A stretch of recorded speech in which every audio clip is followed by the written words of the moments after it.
देख रहे हैं द फुलझड़ी और मैं श्रुति।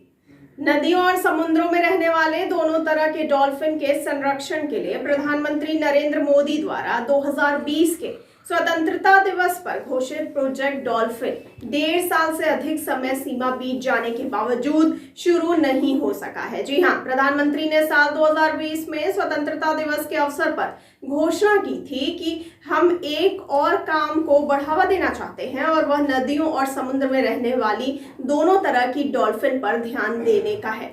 इसके लिए प्रोजेक्ट डॉल्फिन चलाया जाएगा। इससे जैव विविधता को भी बल मिलेगा और रोजगार के अवसर भी मिलेंगे। यह पर्यटन के आकर्षण का भी केंद्र होता है।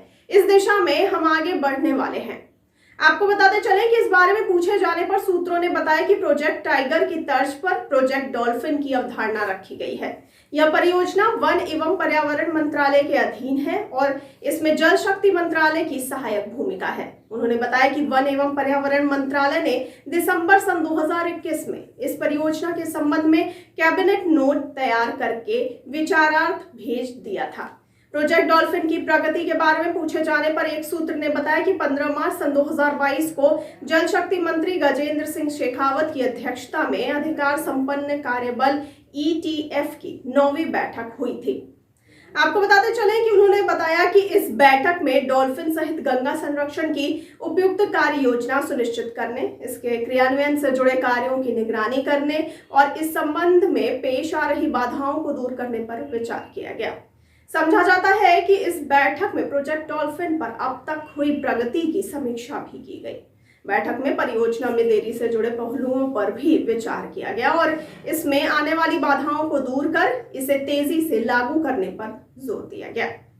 आगे आपको बताते चलें कि सूत्रों ने कहा कि गंगा नदी में डॉल्फिन का बेसलाइन सर्वे किया जा रहा है। अभी तक नदी में 2000 से अधिक डॉल्फिन की गिनती हुई है, जिनमें इनके छोटे छोटे बच्चे भी शामिल हैं। इससे इनके प्रजनन संबंधी भी कई संकेत मिल रहे हैं।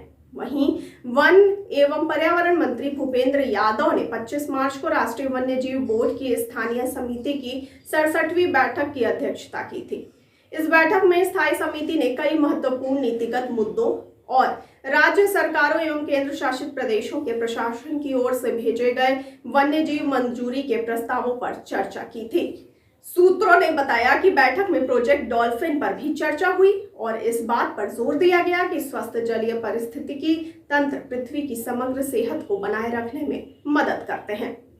वहीं आगे आपको इसमें जानकारी देते हुए बताएं कि उन्होंने ये कहा कि बैठक में इस बात को रेखांकित किया गया कि डॉल्फिन एक स्वस्थ जलीय पारिस्थितिकी तंत्र के आदर्श संकेतक के रूप में कार्य करती है और डॉल्फिन के संरक्षण से प्रजातियों के अस्तित्व और अपनी आजीविका के लिए जलीय प्रणाली पर निर्भर लोगों को लाभ होगा। उन्होंने ये भी कहा कि मंत्रालय डॉल्फिन और उसके निवास के संरक्षण के लिए कई गतिविधियां संचालित कर रहा है और इस दिशा में काम तेज करने के निर्देश दिए गए हैं। वहीं आपको जानकारी के लिए यह भी बताते चलें कि राष्ट्रीय वन्यजीव बोर्ड की स्थायी समिति ने सिफारिश की है कि हर साल 5 अक्टूबर को राष्ट्रीय डॉल्फिन दिवस के रूप में मनाया जाएगा। उल्लेखनीय है कि नदी में पाई जाने वाली डॉल्फिन को सन 2010 में राष्ट्रीय जलीय जीव प्रजाति घोषित किया गया था। नदी में पाई जाने वाली डॉल्फिन ताजा जल में रहने वाली प्रजाति है, जो मुख्यतः गंगा, इरावदी और ब्रह्मपुत्र और इनकी सहायक नदियों में पाई जाती है। डॉल्फिन भारत, बांग्लादेश और नेपाल में पाई जाती है। आपको ये भी बताते चलें कि डॉल्फिन फिश जैसे SUSU की गिनती को पानी पर आधारित इकोसिस्टम की कुल सेहत का संकेतक भी माना जाता है। पर्यावरण मंत्रालय के मुताबिक इस कदम से प्रजातियों के संरक्षण के लिए उठाए जा रहे कदमों को बढ़ावा मिलेगा। इसमें अलग अलग हितधारकों के सशक्तिकरण पर काम होगा, जिसमें नदियों पर निर्भर आबादी द्वारा सुरक्षा के लिए कदम लिए जाएंगे, जिसमें वैज्ञानिक तरीकों के साथ सस्टेनेबल फिशिंग भी शामिल है।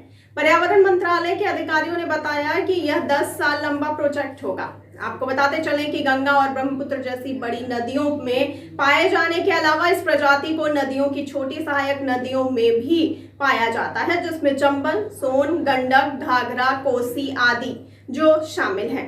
जो भौगोलिक क्षेत्र जहां डॉल्फिन को नियमित तौर से देखा जाता है, उसमें पूरे उत्तर के मैदान शामिल हैं, जो गंगा और ब्रह्मपुत्र द्वारा बनाए गए हैं। तो ये थी पूरी जानकारी। आपको कैसी लगी हमें कमेंट सेक्शन में कमेंट करके जरूर बताइए और साथ ही साथ हमारे चैनल को लाइक, सब्सक्राइब और शेयर करना बिल्कुल ना भूलिए। और मुझे दीजिए इजाजत, लेकिन आप बने रहिए द फुलझड़ी के साथ। धन्यवाद।